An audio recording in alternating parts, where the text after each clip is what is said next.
Assalamualaikum warahmatullahi ta'ala wabarakatuh. Dan salam sejahtera. Salam satu Malaysia. Sebab Malaysia ada satu je, tak ada dua Malaysia, tak ada tiga Malaysia. Baik, apa khabar semua anak-anak pelajar? Dan apa khabar semua viewers bagi channel Cikgu ni? Baik, terima kasih kerana sudi bersama dengan Cikgu pada video kali ini untuk kita meneruskan lagi PDP kita bagi subjek geografi. Baik, sebelum itu, kepada yang mungkin kali pertama baru sahaja berjumpa dengan channel Cikgu ni, minta kerjasama anda untuk tekan subscribe dan juga menekan butang loceng. Dan pada yang sudah tekan subscribe, yang sudah lama mengikuti channel Cikgu ni, Cikgu ucapkan terima kasih di atas sokongan anda semua. Kerana dengan adanya sokongan anda semualah yang menjadikan Cikgu lebih bersemangat untuk meneruskan membuat video-video yang bermanfaat kepada semua pelajar-pelajar di luar sana. Baik, insyaAllah hari ini kita akan meneruskan PDP kita bagi subjek geografi untuk tingkatan 1 bab 10. Tingkatan 1 bab 10 sambungan subtopik 10.2. Apa itu bab 10? Bab 10 ini berkaitan dengan bentuk muka bumi dan juga saliran di Asia Tenggara. Baik, sebelum kita meneruskan pembelajaran kita, sukalah untuk Cikgu mengingatkan semua pelajar-pelajar untuk bersedia dengan pen dan juga buku. Buat sedikit catatan. Sebab apa? Apabila kita melihat, kita mendengar dan kita juga membuat sedikit catatan, info, maklumat ataupun ilmu yang kita dapat itu lebih banyak berbanding hanya melihat dan dengar saja. Okey? Baik, kita teruskan PDP kita bagi subjek geografi. Baik, subtopik 10.2 ini berkaitan dengan bentuk muka bumi di Asia Tenggara. Untuk video kali ini kita nak melihat subtopik bentuk muka bumi di Asia Tenggara. Ada berapa bentuk-bentuk muka bumi di Asia Tenggara ni? Okey, baik, mari sama-sama kita saksikan. Baik, itu dia seperti yang tertera di slide sebelah ini. Bentuk muka bumi Asia Tenggara ni ada 4. Sama je lah macam dekat negara kita dah belajar kan, bentuk muka bumi kat Malaysia pun sama. Tanah Pamah, ada kawasan tanah tinggi, ada kawasan pinggir laut, dan juga ada kawasan tambahan gunung berapi. Tu tambahan. Dekat negara kita tak ada gunung berapi kan, alhamdulillah. Okey, tapi di Asia Tenggara ada negara yang mempunyai gunung berapi. Baik. Inilah dia bentuk muka bumi di Asia Tenggara. Nampak? 1, 2, 3, 4, 5, 6 7, 8, 9, 10, 11, 12. Ada ABC. Apa ABC? Apa yang nombor tu pula? Ini dia bentuk muka bumi tanah tinggi. Yang nombor tu 1 sehingga 12 tu adalah bentuk muka bumi tanah tinggi di benua Asia Tenggara. Yang pertama tu di negara mana tu? Video minggu lepas kita dah kenal pasti negara-negara kan. Nombor 1 tu Pergunungan Patkai. Di negara mana kelas? Ya, Myanmar. Banjaran Arakan. Okey. Dataran tinggi Shan. Dataran tinggi Laos. Dataran tinggi Korat dan seterusnya lah. Kalau cikgu sebut satu-satu rugilah, slide dah ada sebelah ni kan. Baca je tengok. Itulah 12 bentuk muka bumi tanah tinggi. Ada yang dikategori sebagai pegunungan, ada yang dikategori sebagai dataran tinggi, ada banjaran. Apa beza pegunungan? Apa beza banjaran? Apa beza dataran tinggi? Okey. Kalau tak tahu, boleh refer channel Cikgu untuk tajuk bentuk muka bumi.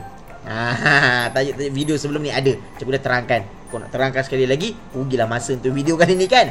Baik. Yang ABC tu pula adalah bentuk muka bumi tanah Pamah. Tadi kawasan tanah tinggi. Yang ABC tu tanah Pamah, lembangan sungai Irrawaddy, lembangan Menam Chao Phraya dan juga lembangan sungai Mekong. Manakala situ juga ada laut utama di Asia Tenggara. Lautan Hindi ada situ, Laut Cina Selatan, Laut Sulu, okey, Lautan Pasifik. Okey, boleh tengok pada slide sebelah ni. Baik, inilah dia secara umum bentuk-bentuk muka bumi. Okey, baik, kita pergi secara detail pula. Tanah Pamah di Asia Tenggara. Okey, kita lihat tanah Pamah di Asia Tenggara. Okey, terdapat di kawasan delta dan juga lembah sungai. Kebiasaan tanah Pamah dekat Asia Tenggara ni boleh didapati di kawasan delta dan lembah sungai. Yang mana kawasan ni biasanya kawasan yang sangat subur. Dan juga biasanya sesuai dengan aktiviti pertanian lah. Dah subur kan, nama subur tu pertanian lah. Jadi kawasan ni adalah kawasan tumpuan penduduk dan menjadikan kawasan-kawasan lembangan dan juga delta di sekitar kawasan Asia Tenggara ni kawasan yang berpenduduk padat. Okay. Contoh, kena ingat ni, delta Sungai Mekong di Vietnam. Okey, ada juga delta Sungai Irrawaddy di Myanmar. Ingat, Myanmar, Irrawaddy, Mekong di Vietnam. Dan juga lembah Menam Chao Phraya, Thailand. Sebutan tu pun dah tahu dah, macam Thailand kan. Menam Chao Phraya, Thailand. Okey, ini adalah kawasan tanah Pamah. Baik, ini adalah bentuk dia. Okey, dan biasanya dijadikan kawasan penanaman padi di kawasan sekitar negara di Asia Tenggara. Nampak tu, penanaman padi masih lagi dijalankan secara tradisional di beberapa buah negara di Myanmar dan juga Vietnam. Dia masih lagi menggunakan secara tradisional, bekerjasama, bergotong royong menggunakan lembu kerbau. Okey, dan padi ditanam secara meluas di kawasan negara-negara tanah besar di Vietnam, Laos dan juga Myanmar. Yang menjadi sumber makanan utama dan juga sumber pendapatan utama di negara berkenaan. Nampak tu? Bapak banyaknya padi saja. Sedikit info berkaitan dengan padi ni. Okey, apa tu berkaitan dengan padi? Untuk pengetahuan pelajar, padi ni kita berasal daripada lembah Sungai Ganga di India. Dikatakan tanaman padi ni berasal di India, di lembah Sungai Ganga. Okey, dan juga di Sungai Brahmaputra India. Okey, juga di Sungai Yangtze, China. So asal-usul padi ni dari negara India dan juga China dikatakan. Okey, yang mana kan merupakan makanan ruji. Istilah makanan ruji apa tu? Makanan ruji. Makanan ruji ni pelajar bermaksud makanan utama. Yang kita makan. Contoh Malaysia, makanan utama kita. Kalau tak makan sehari nasi, boleh rasa tak keruan, tak tentu arah. Mesti nak cari nasi. Sebab tu dia makanan ruji. Maksudnya makanan utama bagi masyarakat di sekitar kawasan Asia Tenggara. Dan juga padi ni sebenarnya ada dua jenis padi, iaitu padi huma dan juga padi sawah, ataupun sawah padi. So dua padi. Padi huma ni biasanya di kawasan bukit-bukit lah. Okey, boleh kan? InsyaAllah. Okey, diharapkan boleh. Itu sikit info tentang padi. So ingat, kata kunci makanan ruji. Apa maksud ruji ni? Ruji ni bermaksud yang kita makan hari-hari, makanan utama kita. Okey. Baik, insya-Allah kita teruskan lagi. Okey, untuk yang kedua, tadi kita dah tengok tanah Pamah. Okey, untuk pertanian. Yang kedua pula kita tengok juga adalah kawasan tanah tinggi di Asia Tenggara ni. Okey.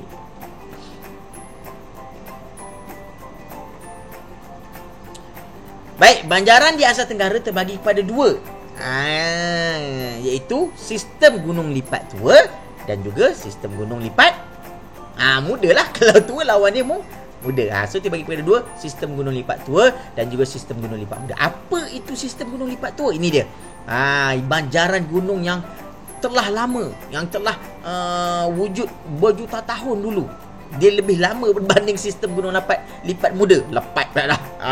Yang mana telah mengalami proses hakisan, proses luluh hawa. Okey, dan terletak di sebahagian besar kawasan Asia Tenggara. Contoh, ni ada contoh sistem gunung yang tergolong dalam sistem gunung lipat tua ni adalah dataran tinggi Shan di Myanmar, banjaran Annam Vietnam dan juga banjaran Titi Wangsa di Semenanjung Malaysia. Ini antara tiga. Ingat, tiga ni banjaran yang tergolong dalam sistem gunung lipat tua, iaitu Titi Wangsa, Shan dan juga Annam. Okey, baik. Seterusnya sistem gunung lipat muda. Banjaran yang berpunca dari pegunungan Himalaya yang membentuk banjaran gunung yang tinggi. Beza antara sistem gunung lipat tua dengan lipat muda ni, lipat tua ni dia rendah sikit. Jadi kawasan yang tergolong dalam sistem gunung lipat muda ni dia lebih tinggi. Contohnya Gunung Everest. Sebab tu dia gunung tertinggi.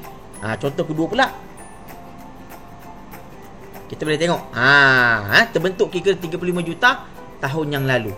Lipat muda. Kalau lipat tua lagi lama, 200 juta 100 juta tahun yang dulu, dia lagi lama. Okay. Antara contohnya ni dia banjaran Arakan Yoma dan juga banjaran Crocker. Banjaran Crocker ni di mana? Di Sabah Sarawak. Okey. Baik, ini dia punya peta besar, dia menunjukkan sistem gunung lipat tua dan sistem gunung lipat muda. Boleh tengok situ ada petunjuk kan? Okey. Baik, tu banjaran Arakan Yoma Myanmar atas sana tu. Baik, ni dia banjaran Yoma di Myanmar. Okey, ni peranan padi secara berteres di tanah tinggi, padi huma. Ni peranan padi di tanah tinggi Annam. Baik, itu dia. Yang ketiga, pinggir laut. Semua negara, video sebelum ni cikgu bagi tahu dah, semua negara Asia Tenggara ni mempunyai kawasan pinggir laut, kawasan pantai, kecuali Laos. Laut yang terdapat di Asia Tenggara ni tadi dah bagi tahu tadi, Laut Cina Selatan, Laut Sulu, Laut Andaman, Laut Sulawesi dan juga Laut Jawa. Di samping laut, Asia Tenggara juga mempunyai kawasan teluk yang menjadikan kegiatan perikanan sebagai salah satu kegiatan ekonomi utama. So kawasan teluk ni kawasan yang perairan dia lagi cetek lah, laut ni lagi dalam. Jadi bila cetek ni menjadi tempat anak-anak ikan membiak. Jadi kawasan kegiatan perikanan. Baik, ni terdapat juga negara yang menghadap laut yang luas, seperti Indonesia yang menghadap lautan Hindi, Filipina yang menghadap lautan Pasifik. Negara kita menghadap Laut Cina Selatan. Okey, kawasan pinggir laut seperti Laut Cina Selatan adalah kawasan pentas Sunda yang mempunyai kedalaman yang cetek, iaitu kurang 180 meter. Pentas Sunda ni.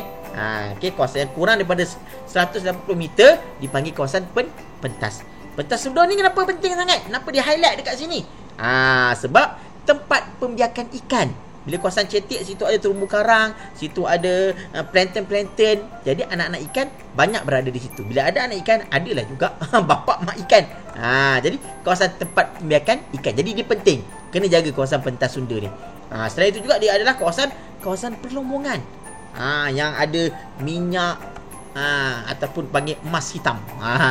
Juga merupakan kawasan pelancongan sebab dia kawasan perairan yang cetek. Jadi air dia jernih, cantik. Jadi boleh untuk pelancongan, untuk berenang, rekreasi, snorkeling. Kalau laut dalam tu orang tak boleh nak melancong. Dalam sangat tu bang. Kan dibau arus. Kan. Ini adalah pentas Sunda. Okey. Baik, kawasan pinggir laut di Asia Tenggara. Tahu tak kita, Indonesia dan Filipina menghadap lautan luas, iaitu lautan Pasifik di sebelah barat dan juga lautan Hindi di sebelah timur. Tengok peta sebelah tu lah. Okey, ada tunjukkan. Baik, seterusnya yang keempat, nak hujung-hujung dah, nak habis dah. Gunung berapi. Terdapat dua buah negara kat Asia Tenggara ni yang mempunyai bentuk muka bumi gunung berapi, iaitu Indonesia dan Filipina. Dua buah negara ni je. Iaitu kedua-duanya adalah negara tergolong dalam negara kepulauan.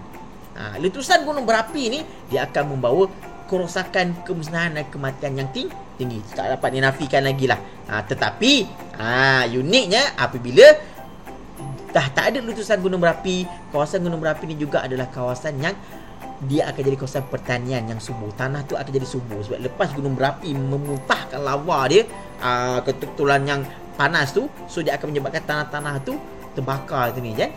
Mengikut peredaran masa, tanah tu akan menjadi subur secara semula jadi. Jadi tanah dia mempunyai kandungan mineral yang tinggi. Jadi sangat sesuai untuk aktiviti pertanian. Ni dia gunung berapi Pinatubo. Pada tahun 1991 di Filipina. Ni letusan gunung berapi Pinatubo membebaskan debu dan asap. Bila dia meletus, berbahaya. Okay, sebab debu-debu dia tu membebaskan gas-gas bermaja atau gas-gas yang bertoksik. Kalau kita hidup boleh membawa maut boleh mendatangkan kemudaratan. Dan dia punya asap tu pun panas, bahaya. Ni dia. Seperti jadi kan, walaupun dia mendatangkan keburukan, dia ada juga kebaikan. Selepas dia berlakunya letusan tu, kesan letusan gunung berapi di Pinatubo tu berbentuk tasik kawah yang cantik. Yang selepas tu akan menggalakkan pula aktiviti pelancongan. Walaupun dia ada kesan buruk, dia ada juga kesan baik dia rupa-rupanya. Nampak seperti kita bagi tahu video sebelum ni, tasik Danau Toba merupakan tasik vulkanik yang terbesar di dunia. Ni lah maksud dia, tasik vulkanik. Selepas berlaku letusan tu, ada kawah besar tu, so hujan turun membentuk bentuk muka bumi tasik vulkanik yang cantik. Menjadi tarikan pelancong. Okey. Baik, okey, kita dah nak hampir di penghujung siaran. Siaran macam secara langsung pula kan. Tak adalah secara langsung mana pun. Okey, video rakaman. Okey. Baik.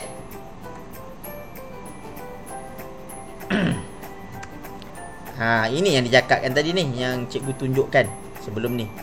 Keratan Akbar, tanah subur Pulau Gunung Berapi.